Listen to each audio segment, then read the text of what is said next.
Hello everybody, welcome back to the Bison Workshop. I'm Bob, and this video we're going to talk a little bit about the Challenger.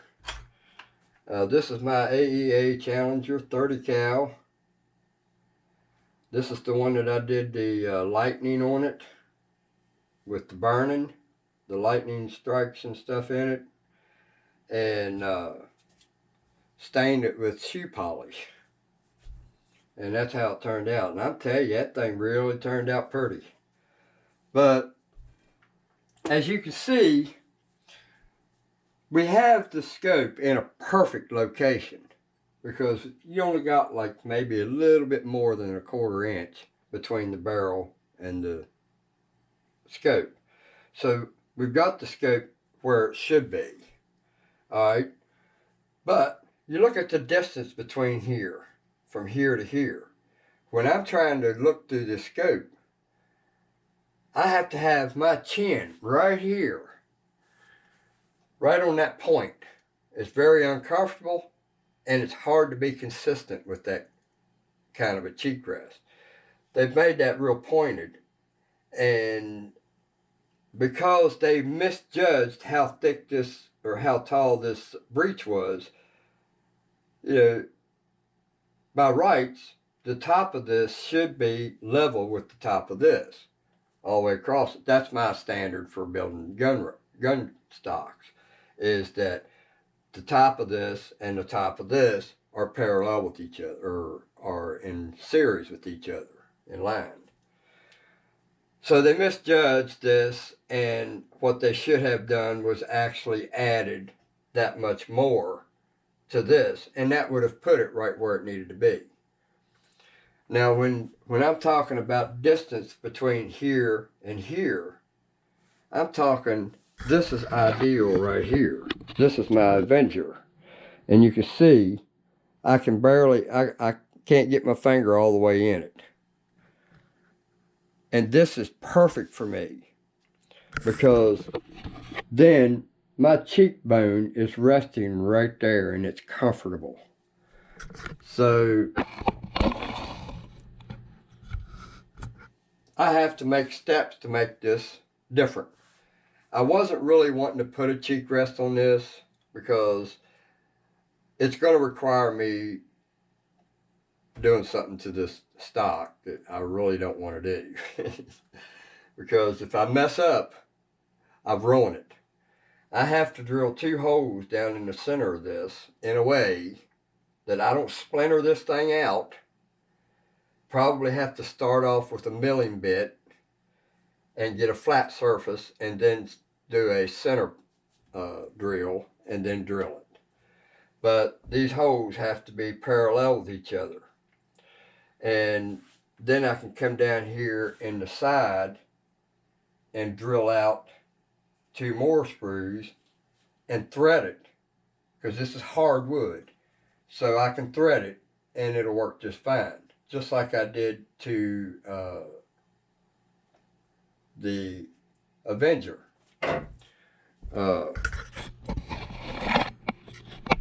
I could do something like this, where it raises like that, but that requires a lot of work. Basically what I'm going to do is, I'll go get you my other gun and show you how I did that one.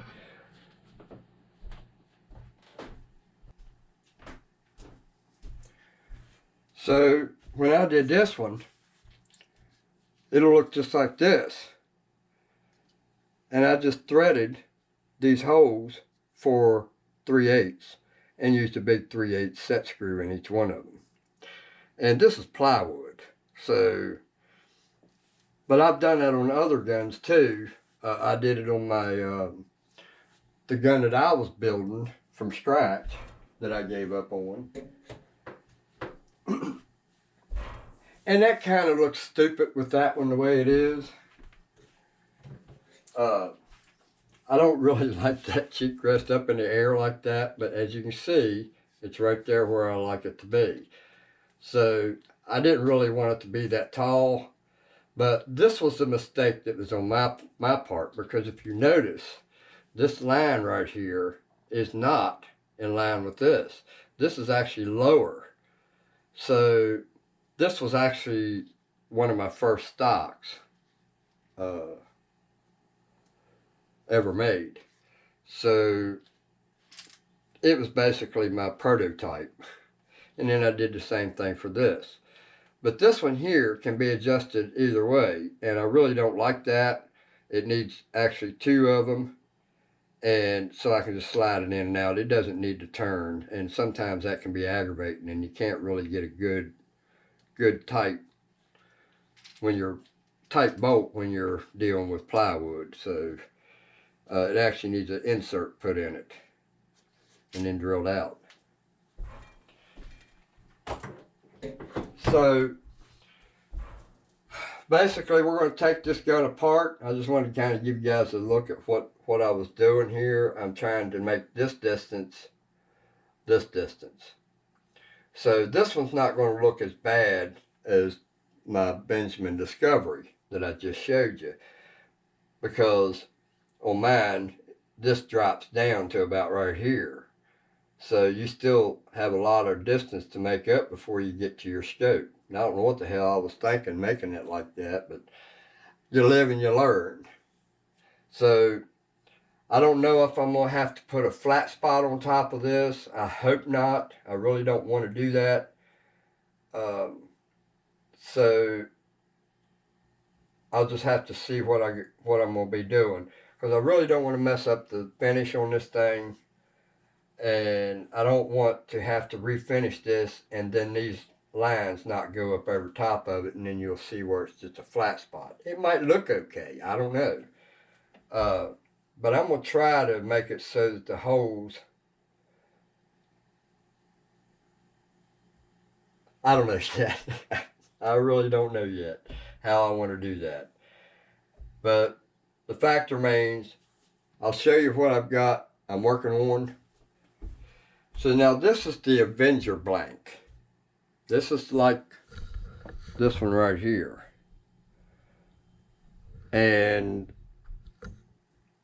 I went and used this design, just brought it back up, copied it, and made a new 3D print that's going to have AEA Challenger 30 cal stocks by Bison on it. And I did some different shapes on it. I wanted to try to follow.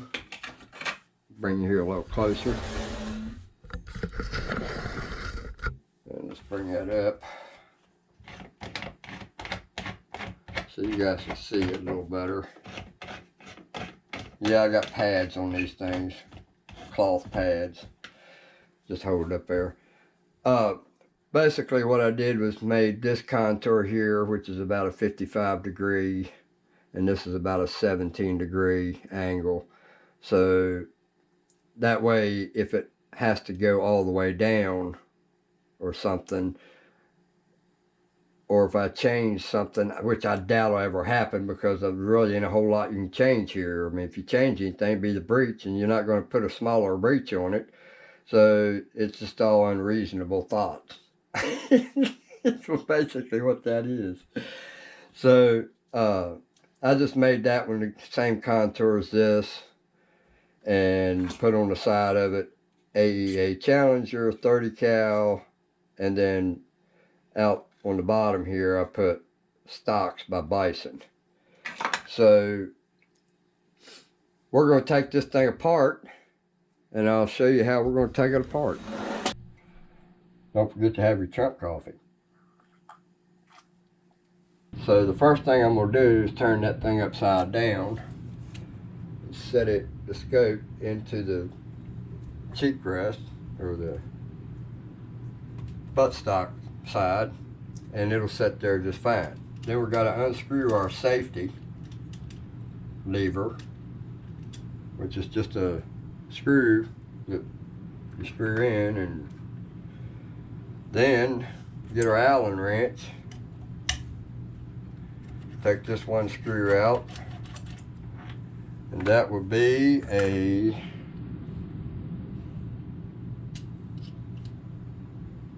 6mm.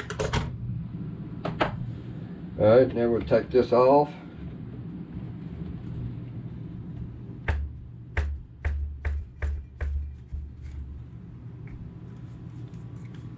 And now what we need to do is figure out how we're going to mount that in the mill. And it's going to have to be put in the mill to where this here is square with the mill travel. So this has actually got a radius to it, so you really can't go by that. It's not straight like this is. So you got a radius here, very little radius. I'll show you what I mean. Let's take this box and show you. See there, you got a little radius there from front to back. More back here than anywhere, but I just want to kind of find the happy middle ground, and then wherever that lands, that's where we're going to put our cheek rest going up and down. So I can't really start this until I get my part printed, and we'll go look at that real quick. So right here is the piece that I made, and I just cut this here at a 17 degree, and then I set this for whatever that one was. I'm not real sure what that one was. Probably close to the same thing, but it didn't show that on my angle gauge. But this is it. And then I made a flat spot up in there just so that I could have, look how this daggone Tinkercad's acting. It's all choppy. See, look how it moves. You can't do no smooth movement. It goes too far on you. But anyway, I'll have to file all these edges and make them nice and pretty and do some work on it. But I put that flat spot in there simply because I needed enough material here to run a 1/4 inch bolt. It's going to be a 1/4 inch countersink bolt, or Phillips head, that goes in here. And it will screw into the rods that I'm going to be putting in it. So I've got those holes chamfered just like so, and I can see right now I forgot to change my sides to 100% no sides.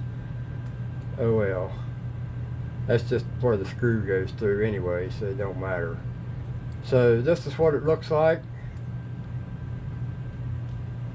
If I can learn how to frickin' make this thing work right. And then it just says AEA Challenger 30 cal stock by Bison. So we've got that on the 3D printer, and I'll show you that right now. This is how far we've gotten. I'm just hoping it'll do okay. It seems to be printing okay. So we are past one of the holes, so this will probably, it's only at 26%, but I can see it's putting a freaking line across there in one direction. I don't know what's causing that, but it's putting a line right there. You can feel a bump there on that line. I hope it did the same thing on the other side, and if it does, maybe I won't have to file anything, but it's smooth as a baby's butt on the other side. So this side's going to have to be frickin' filed. God, man, it would look perfect if it would stop messing up like that. I had to get a heater, guys, for my filament, because I was just getting tired of this damn filament not working very good for me, and I found out that since I've had this thing has been working perfect. I set that at 45 degrees Celsius and for 24 hours while I'm running it. And man, that thing really made the prints work a little bit better. So now I can't do nothing until I get that done, because I'm gonna have to use that piece, and I'll show you what I mean. So I'm gonna have to use that cheek rest to set it down on there like that, so I can mark where the holes are gonna be. So it's gonna sit there about like that right there. And remember, I shaped this the same as this one here, this shape or angle. So it goes up like that right there, and then this side is angled right here just on the end. So that'll look okay. So I can just set it down on there, make my marks where I'm going to drill my holes, and then make sure that those two holes are parallel with each other all the way through to probably stop it right around this area where it's nice and thick. This one, it doesn't matter. I can go as deep as I want on that one because it'll be going straight down into this wide part here. So we're just going to put us a hole through there, and then we're going to come over here on this side and put our holes there and tap them. So that'll be in the next video, but I just wanted to show you what we was doing. And I'm probably going to go ahead and put this back together. I was just wanting to show you guys how these things come apart. Some of them are a little tricky because they're real tight. I had to do some reliefs in my stock when I took it off, because every time you go to take it off, it was so tight. It's still a little tight, but I don't mind a little tightness. And I don't really tighten them that tight.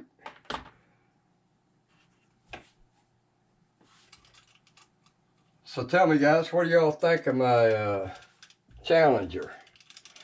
I used 2 barrel trains on it. Oh, and I did another upgrade on this. Let me show you that. I'm actually kind of proud of that. I forgot all about that.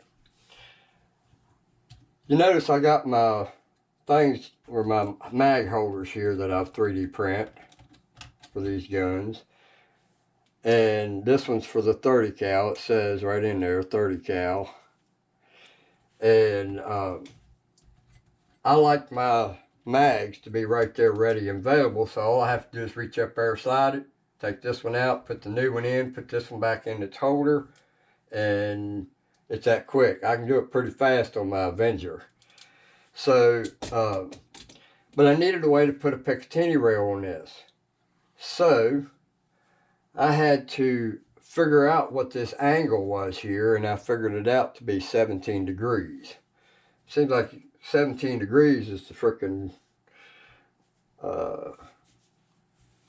standard for this gun. So I printed out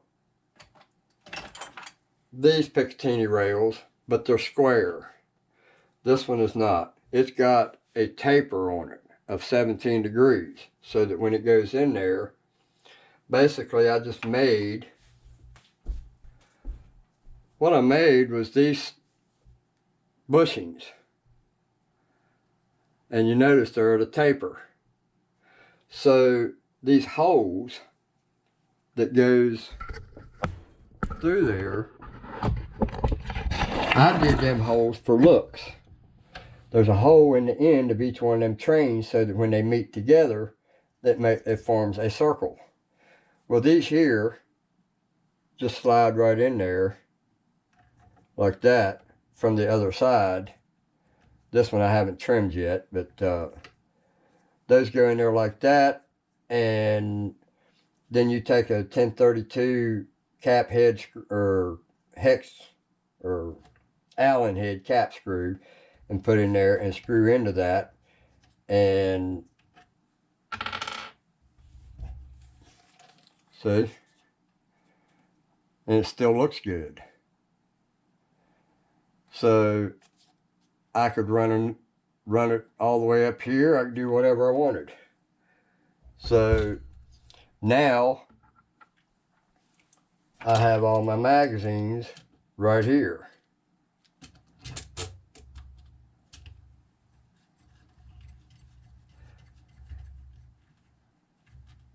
I could probably make a single to put in there. I don't know what I would put in there, but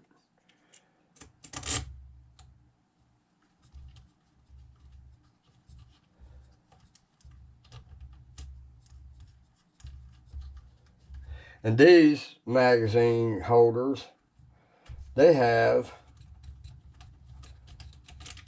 and this is why it's so thick here in this area right here, because I'd like for them to be a little more lower profile than that, but I had to have enough room to put a set screw or a ball in here, because there's a hole where there's a ball inside there.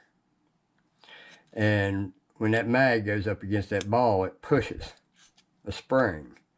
And there's a spring underneath this set screw. So I can make these loose and put the balls in it, and they're just a BB. And now I don't have to worry about my magazines falling out. The Gauntlet, the Avenger, those are a tight press fit. So I had to file them to press fit. And that's what made me come up with this, because I was getting tired of filing the inside of them holes. Filing inside here is a pain in the ass. So these need to be cleaned up a little bit. I haven't really done a whole lot of work to them. I just got them ready. But we're giving the Challenger a little bit of a makeover now, and this video's probably done got too long. So next video we'll go ahead and mill this out, and I don't know when that's going to be. It's cold out, and I don't feel like making fires in my wood stove, but for this I may have to. So anyway, hope you guys enjoyed this and seen my madness going on up here in this head. You guys have a good one. Later.